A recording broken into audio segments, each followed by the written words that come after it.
किसी भी law student के लिए सबसे ज्यादा इंपॉर्टेंट होता है क्रिमिनल लॉ का नॉलेज।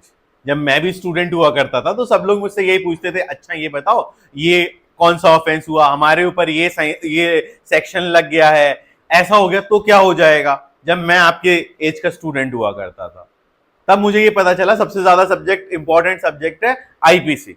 लेकिन जब मैं थोड़े से भी टेक्निकल लोगों से मिला तो मुझे पता चला कि यार आईपीसी तो इंपॉर्टेंट है, वो तो सब लोग टीवी पे देख के और बाकी लाइफ में भी आप लोगों को देख के समझ जाते हो।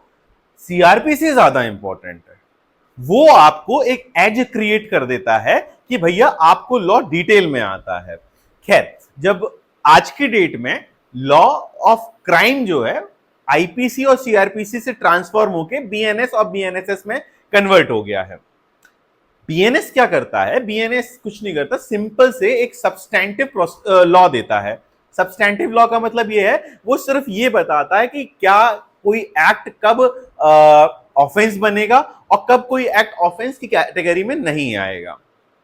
ऑन द अदर हैंड जब मैं बीएनएसएस की बात करता हूं, वो बात करता है जस्टिस डिलीवरी सिस्टम की।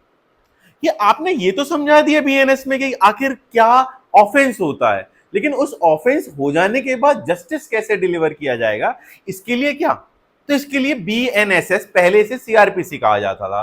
सीआरपीसी कुछ नहीं, एक प्रोसीजरल सब्जेक्ट है जिसमें आप क्रिमिनल सब्सटेंटिव लॉ को जस्टिस की ओर ले जाने के लिए एक इंस्ट्रूमेंट की जरूरत पड़ती है, उसे हम सीआरपीसी कहते हैं। आप लोगों ने हिस्टोरिकल स्कूल ऑफ जूरिस्प्रूडेंस पढ़ा होगा, उसमें आपने पढ़ा है कि लॉ एक लिविंग सब्जेक्ट है, तो इसीलिए हम सीआरपीसी से बीएनएसएस बने।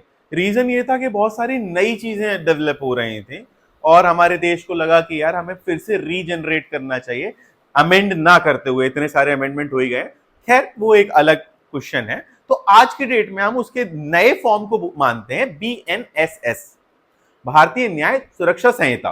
तो बेसिकली इस लॉ का पर्पस होता है कि किस तरीके से procedural aspect of criminal law govern होंगे।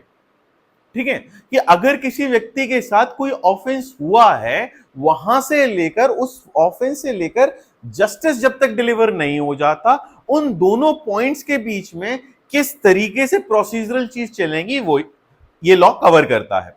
बेसिकली आप ये भी समझ सकते हो कि यार आपको पता ही होगा कि लॉ की डेफिनेशन क्या बोलती है, एक ऐसे रूल्स एंड रेगुलेशन जो सिस्टमेटिकली अरेंज कर रहा है सोसाइटी को, ताकि सोसाइटी में क्योस ना हो।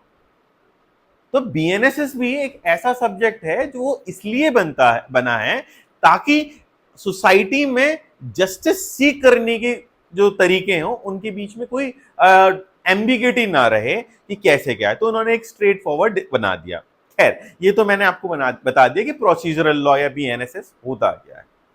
अब बीएनएसएस को बेहतर समझने के लिए आपको एक इंट्रोडक्टरी थ्योरी समझनी पड़ेगी। ऐसी कोई मतलब ऑन रिकॉर्ड्स तो थ्योरी नहीं है, लेकिन मतलब मैंने और मेरे दोस्तों ने टाइमलाइन थ्योरी उसको बोला गया कि आखिर बीएनएसएस पूरा का पूरा कहां से शुरू होता है, कहां तक खत्म हो सकता है।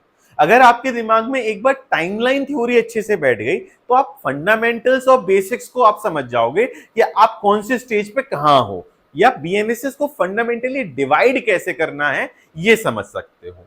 ठीक है, इस थ्योरी को टाइमलाइन थ्योरी हम लोग कहते हैं, तो आप लोग इस पे थोड़ा ध्यान दो।